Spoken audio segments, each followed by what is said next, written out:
Assalamualaikum warahmatullahi wabarakatuh. Waalaikumsalam warahmatullahi wabarakatuh. Saya Dandi Kinuriman sebagai host di Tasmania Media Podcast. Kali ini kita kedatangan bintang tamu. Ya, sebelumnya perkenalkan teman-teman semua, saya Rio Darmaji Pratama, selaku dari Ketua Badan Eksekutif Mahasiswa Fakultas Teknologi Industri. Saya dari jurusan Teknik Industri Angkatan 2021. Kita satu angkatan ya Mas? Iya, kebetulan satu angkatan. Pada kali ini kita akan mengupas tuntas mengenai LKMM hingga ke akarnya ya. Mungkin bagi mahasiswa baru belum mendengar nama LKMM ya. Kita langsung tanya ke Mas Rio, apa sih Mas LKMM itu? Ya, secara deskripsi singkat ya Mas. LKMM kan berupa kepanjangan atau singkatan dari latihan keterampilan manajemen mahasiswa, di mana memang acara LKMM itu sendiri memang program wajib dari fakultas yang memang setiap mahasiswa yang ada di FT itu wajib untuk melaksanakan atau menempuh kegiatan LKMM tersebut. Selain untuk mengembangkan basic kepemimpinan dari mahasiswa, mengembangkan potensi atau pola pikir dari mahasiswa, dan masih banyak yang lainnya. Karena memang kebermanfaatan dari LKMM itu memang bisa dirasakan gitu Mas selama kita menempuh pelaksanaan perkuliahan di FTI gitu. Jadi memang LKMM itu merupakan serangkaian acara di mana acara tersebut memang harus wajib diikuti oleh seluruh mahasiswa FTI gitu Mas. Secara singkatnya seperti itu sih. Mungkin pengalaman Mas Rio itu mengenai LKMM seperti apa? Iya, kita bicara masalah pengalaman ya Mas ya. Iya. Di sini saya udah memasuki semester 7 di FTI Unisula, di mana saya pernah menjadi peserta LKMM, itu di tahun pertama saya menjadi mahasiswa baru, terus saya juga pernah menjadi panitia LKMM, dan yang terakhir kemarin itu saya menjadi penanggung jawab, karena kebetulan di tahun ketiga itu saya udah diamanai menjadi ketua BEM, jadi keseluruhan LKMM itu sudah pernah saya rasakan, alhamdulillah, mulai dari peserta, panitia, dan penanggung jawab acara. Kesan saya dari yang pertama, kita awali dari peserta. Dulu memang sering ya, ketika kita baru masuk di perkuliahan itu banyak sekali kating-kating yang kayak memberikan cerita-cerita lah tentang keburukan-keburukan LKMM itu seperti ini. Tapi ketika saya menjadi peserta, ternyata memang hal apa yang diceritakan itu terkadang berbeda dengan apa yang kita lakukan, karena pasti surprise dari panitia kan itu berbeda-beda. Mungkin cerita dari cutting seperti ini ternyata di kepanitiaan selanjutnya itu konsep acaranya itu sudah berbeda. Tapi selama saya pernah mengikuti LKMM mulai dari mahasiswa baru, saya tidak pernah menyesal. Bahkan dulu pas hari ketiga ketika mau selesai LKMM itu saya justru malah kangen gitu Mas. Kalau nggak salah dulu kita sekelompok gak sih ya? Yeah. Pas LKMM ya, kita pernah sekelompok juga pas LKMM, gimana serunya mulai dari hari pertama, hari kedua, hari ketiga itu memang sangat memberikan kesan selama kita menjadi peserta LKMM itu gitu kan. Karena memang LKMM ini sebenarnya dari dulu itu yang program kerja yang saya nantikan Mas. Ketika saya menjadi peserta maupun saya menjadi panitia gitu kan. Acaranya selama 3 hari dikemas dengan sangat menarik, berbagai macam materi dan ilmu-ilmu yang diberikan itu memang sangat bervariatif gitu. Jadi memang ketika menjadi peserta, kesan saya selama menjadi peserta itu memang sangat menyenangkan gitu kan. Kita bisa mengakrabkan, kita bisa saling mengenal satu sama lain dari masing-masing teman kita, baik itu satu jurusan ataupun beda-beda jurusan. Itu yang saya rasakan ketika saya menjadi peserta. Begitu pula ketika saya menjadi panitia. Ternyata saya pikir menjadi peserta itu udah yang paling tidak mengenakan, ternyata ketika menjadi panitia itu justru malah lebih tidak mengenakan lagi gitu kan. Dari yang pertama kita mempersiapkan acara mulai dari jauh-jauh hari, beda dengan peserta mungkin tinggal ikut aja hari pertama, hari kedua, hari ketiga. Tapi ketika menjadi panitia, kita mempersiapkan mungkin jauh-jauh hari, misal mulai dari persiapan rapat dan lain-lain, sehingga kita masuk ke acaranya. Bahkan di acara itu sendiri mungkin kalau teman-teman peserta kan masih bisa tidur kan, kita menjadi panitia itu mungkin ketika malam itu masih ada rapat evaluasi dan rapat briefing buat keesokan harinya gitu. Mungkin jadi panitia mungkin menurut saya itu jauh lebih berat lagi ketika menjadi panitia. Terus ketika tahun ketiga saya menjadi penanggung jawab itu justru malah lebih menyenangkan lagi gitu kan, karena memang basicnya kan kita udah tidak tergabung di dalam kepanitiaan, tapi kita menjadi penanggung jawab acara, di mana memang tantangan-tantangan itu juga pasti ada gitu Mas. Jadi memang kalau Mas dan Diki tadi bertanya mengenai pengalaman saya mengenai LKMM, itu memang sangat bervariatif ya. Mulai dari menjadi peserta itu pengalamannya seperti ini, menjadi panitia seperti ini, dan menjadi penanggung jawab seperti ini. Memang di dalam ketiga hal tersebut itu memang berbeda-beda, dan itu mungkin bisa menambah pengalaman dari saya pribadi hingga mengembangkan skill atau pola pikir dari saya pribadi gitu Mas. Mungkin itu sih dari pengalaman saya, ataupun apa ya, ketika saya mendengar kata-kata LKMM itu mungkin itu sih yang terbesit di pikiran saya Mas. Banyak keseruan ya Mas ya di dalam. Sangat seru. Kemungkinan ini ada apa cerita seru itu di balik pelaksanaan LKMM seperti itu kemungkinan. Kalau ini Mas, dampaknya bagi peserta yang telah mengikuti LKMM, itu dampaknya seperti apa Mas? Ya, kita bicara mengenai dampak. Ya pertama gini, di LKMM itu tidak mungkin acara itu kosongan. Itu pasti tidak mungkin. Pasti di acara LKMM kan, LKMM itu kan ada anjuran dari Dikti ya kalau nggak salah ya. Dari Dikti anjuran pemateri apa aja yang bisa dimasukkan di LKMM, karena LKMM FTI untuk tingkat fakultas itu kan masuknya LKMM tingkat dasar. Itu dari Dikti itu udah ada beberapa anjuran pemahaman ataupun pemateri.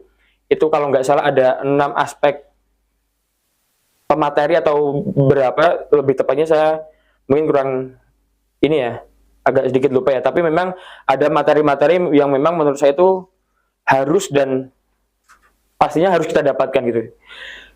Selagi masuk ke mahasiswa baru, ketika sebelum saya di LKMM atau belum melaksanakan LKMM, ketika saya setelah melaksanakan LKMM, itu memang hal yang saya rasakan sangat berbeda.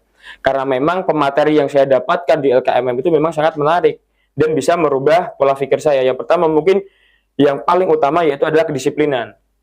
Ketika memang saya belum mengikuti LKMM, dulu saya masih belum tahu bagaimana cara saya untuk membagi waktu yang efektif dan efisien, bagaimana saya untuk menghargai waktu, bagaimana saya untuk mendisiplinkan diri.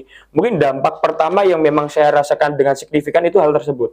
Sebelum dan sesudah saya mengikuti LKMM, yang dampak yang saya rasakan dan bisa saya laksanakan sampai sekarang itu kedisiplinan dan menghargai waktu. Karena memang di saat LKMM itu kan ada yang namanya materi apa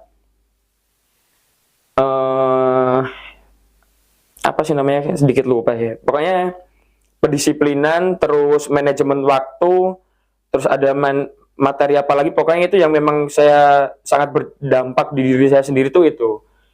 Bagaimana kita menjadi mahasiswa kan kita fleksibel ya, nggak kayak kuliah ya. Nggak kayak waktu kita SMA ataupun sekolah-sekolah sebelum kuliah.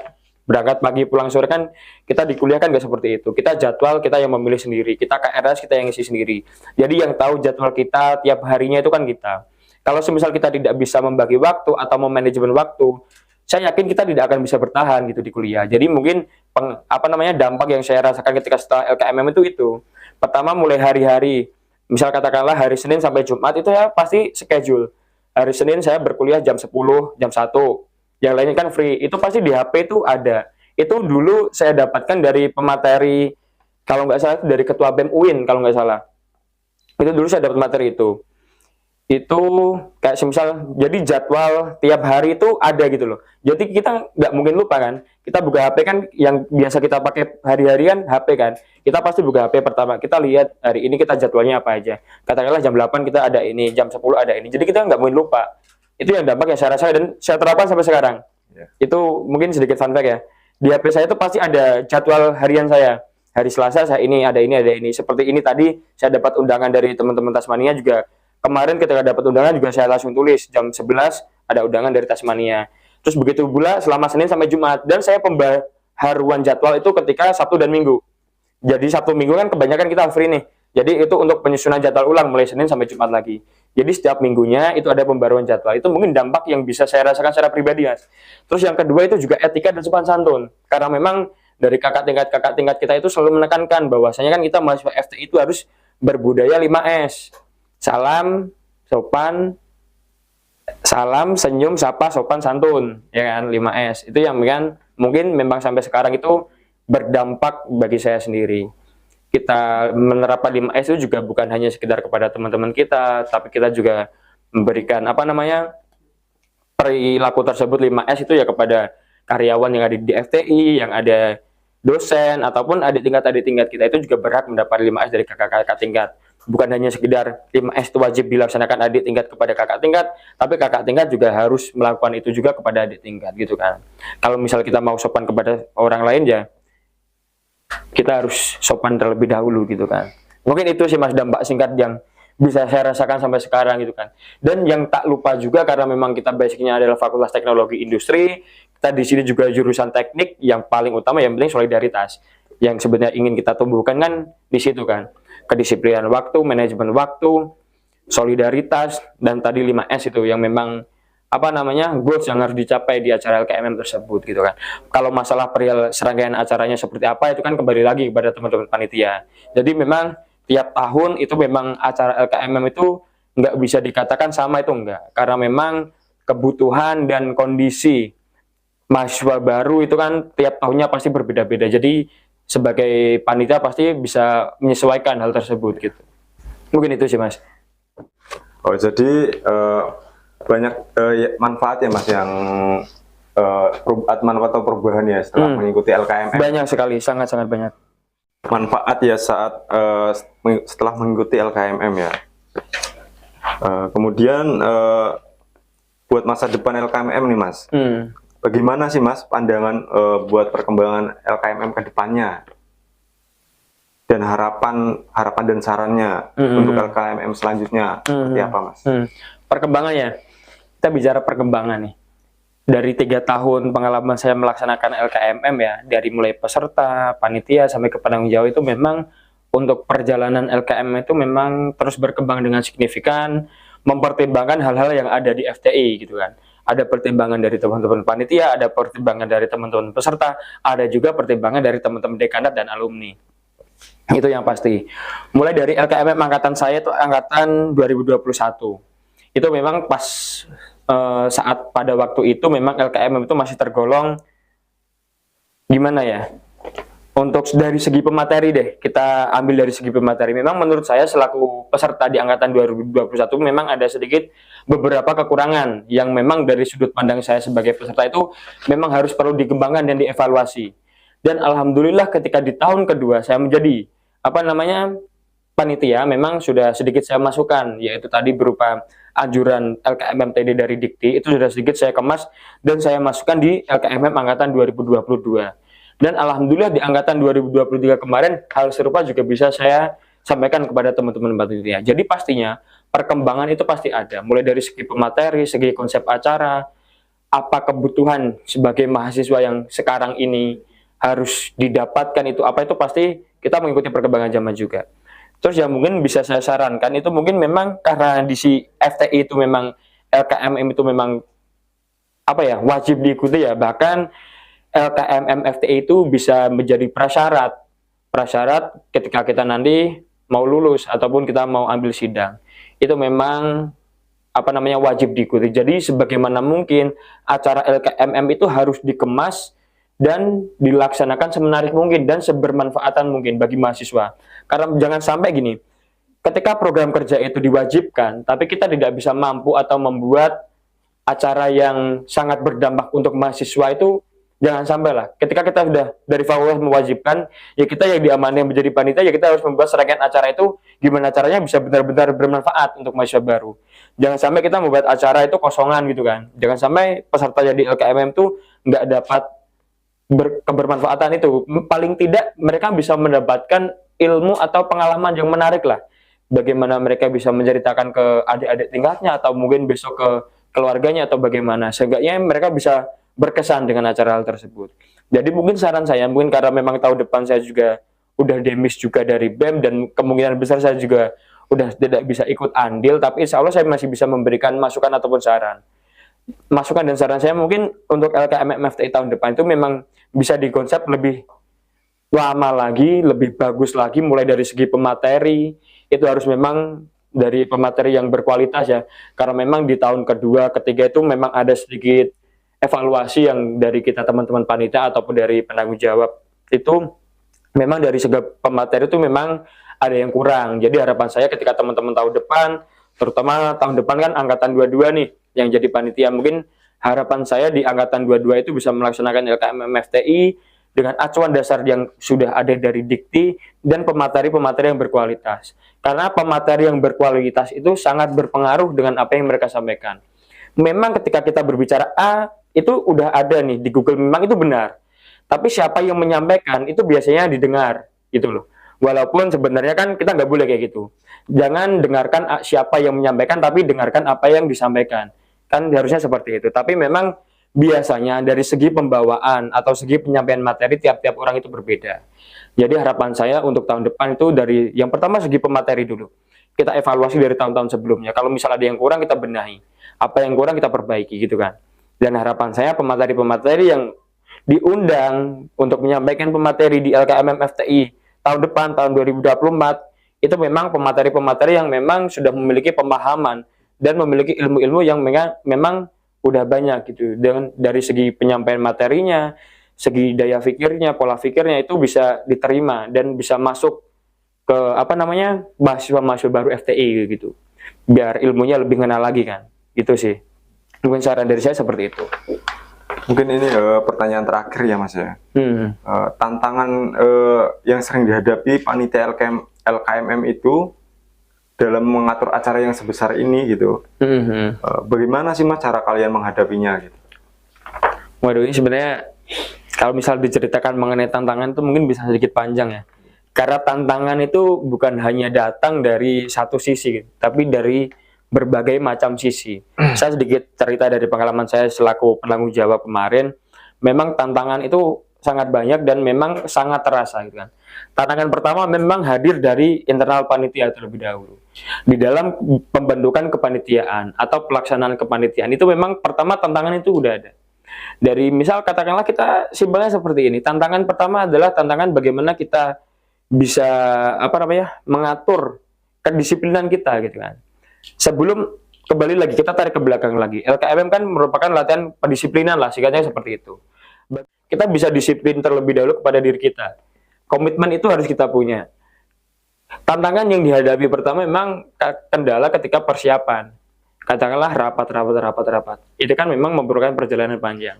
Dan tidak semua pelaksanaan rapat itu panitia bisa datang dan hadir semua gitu kan. Tantangan yang pertama kita dari panitia atau internal. Yang perlu dievaluasi adalah bagaimana pelaksanaan rapat itu bisa dihadiri tanpa adanya tekanan dan paksaan. Karena saya yakin panitia itu pasti ada yang merasakan gitu. Apa sih rapat-rapat terus gitu kan, bang waktu capek. Ya kan, mending saya ini, mending saya itu, mending saya jalan-jalan daripada saya rapat. Nah, kesadaran atau pikiran itu terlebih dahulu yang harus kita buang. Bagaimana kita mau sudah merelakan diri, kita mengabdi menjadi panitia, ya kita harus rela, waktunya kita terbuang.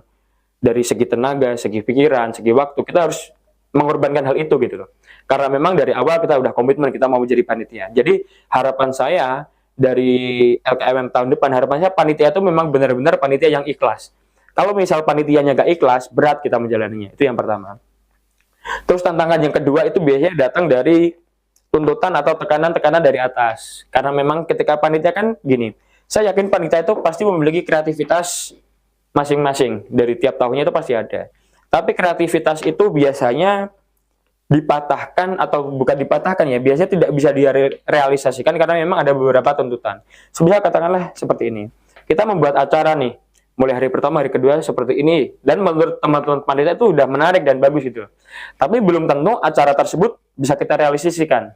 Kita harus ada sounding dan audiensi dengan pihak-pihak fakultas, pihak dekanat. Kita harus sounding nih. Acara pertama seperti ini, acara kedua seperti ini, acara ketiga seperti ini.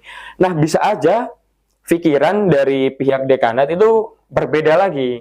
Nah, itu juga termasuk tantangan tuh. Bagaimana kita sama-sama enaknya kan, kita harus bikin solution nih, teman-teman panitia bisa melaksanakan konsep acaranya yang sudah disusun, dan pihak dekanat juga mendapatkan tuntutan-tuntutan tersebut. Itu mungkin bisa menimbulkan perdebatan yang mungkin menurut saya itu memang kerap dialami gitu. Setiap pembuatan acara itu pasti ada tantangan tersebut. Semisal dari teman-teman panitia mengaudiensikan seperti ini, dari pihak dekanat masukannya seperti ini. Nah, itu juga capek juga untuk diskusi untuk mendapatkan jalan keluarnya gitu kan. Itu juga perlu kita hadapi dan antisipasi kan. Bagaimana kita bisa melaksanakan acara sesuai dengan permintaan dari pihak dekanat, tapi konsep dari panitia juga tidak dihilangkan gitu. Dan yang penting kan kita tujuannya gitu kan.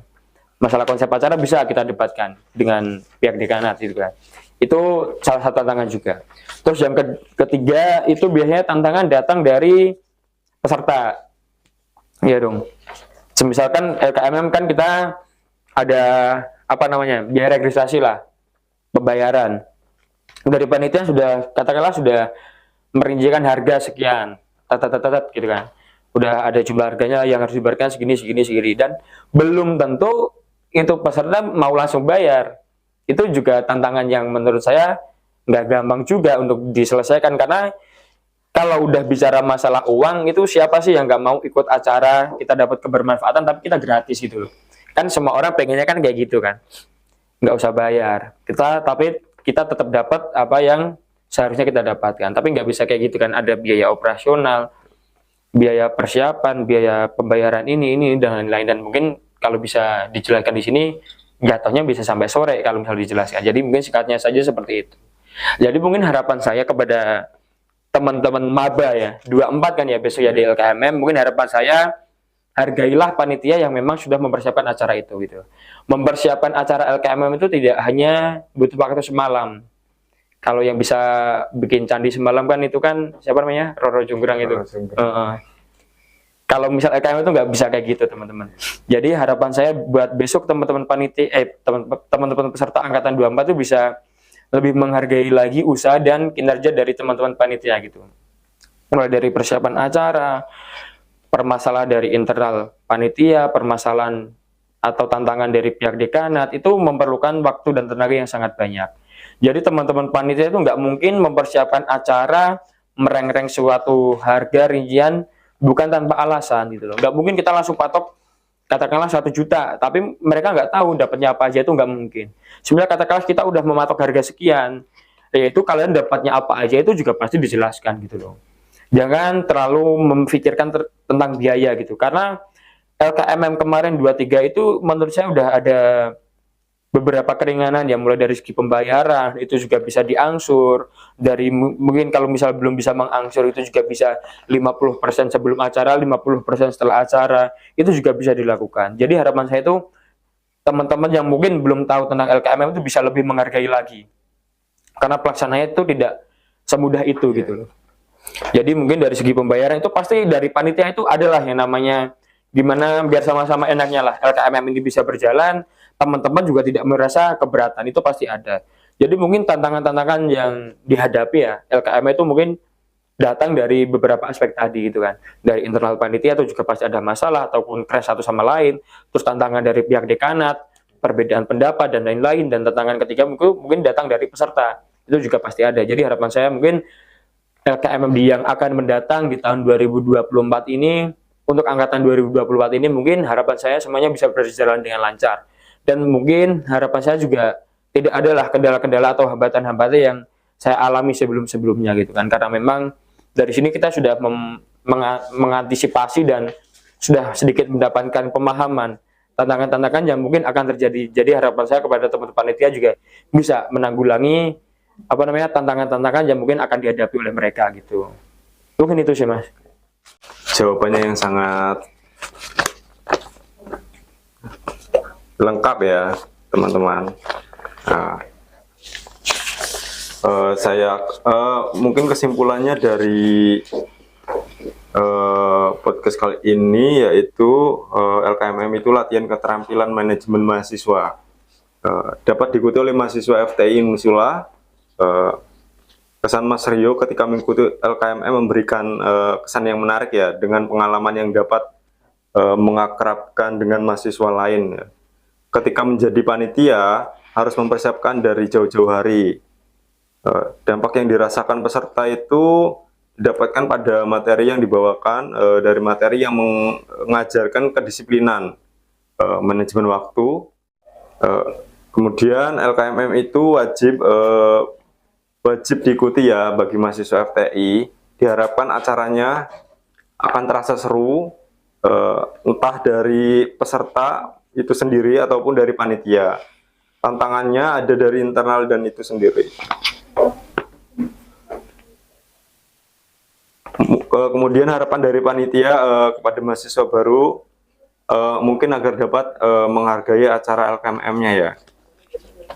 Sekian saja ya podcast pada episode ini. Terima kasih Mas Rio sudah menyempatkan hadir pada hari ini. Untuk listener, terima kasih ya yang sudah menyaksikan. Jangan lupa di like, komen, dan subscribe ya. Sampai jumpa.